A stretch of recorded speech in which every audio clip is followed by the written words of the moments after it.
한문철 TV로 인해서 훈훈하고도 아름답게 마무리된 사고입니다. 횡단보도 사고인데요.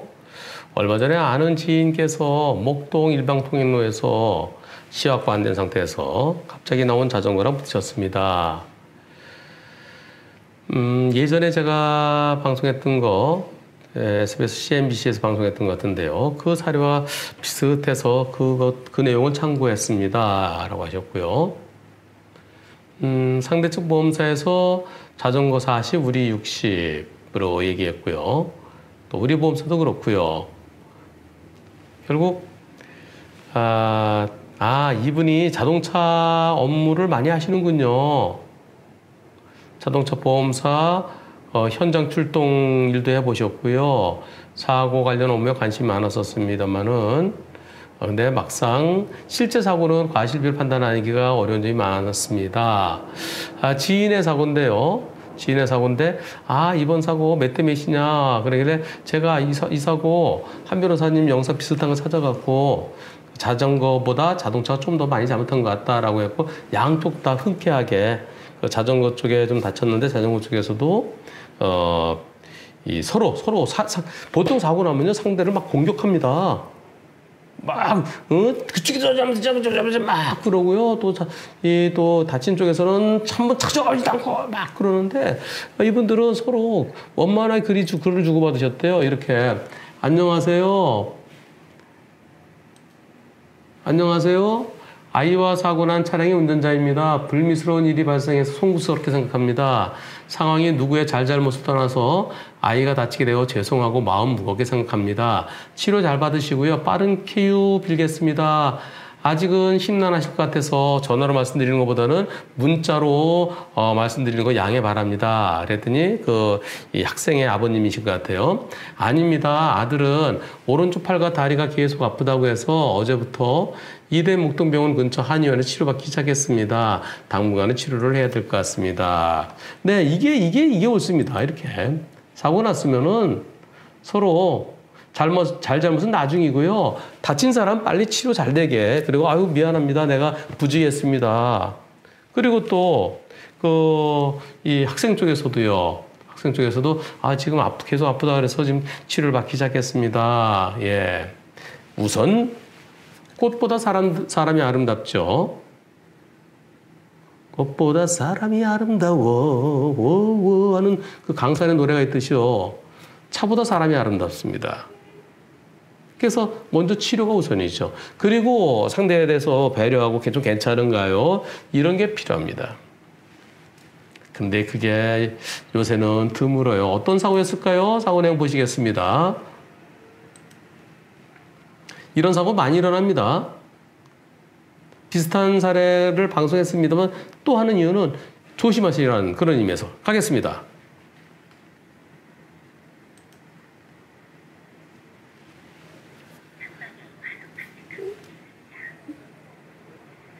아이쿠, 신호등 없는 횡단보도죠. 목동에는 일방통행길이 참 많습니다. 전부 다 좌회전차로예요. 신호등이 없습니다. 여기서 이렇게 나왔습니다.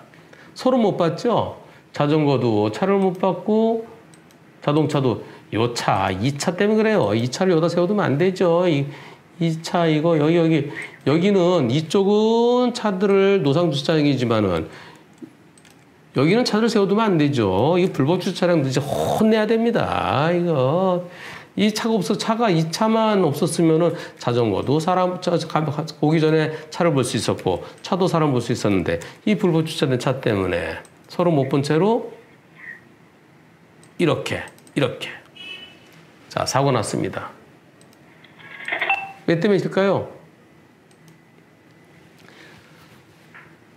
우선 기본적으로요. 저기는 신호등 없는 교차로입니다. 신호등 없는 교차로에서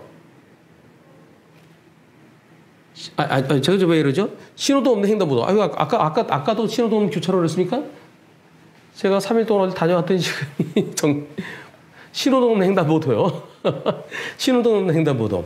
신호등 없는 횡단보도에서 사고 났을 때 보행자가 10%로 봅니다. 일반적으로. 그런데 지금은 자동차 때문에 불법 주차 차량 때문에 시야 확보가 안 되죠.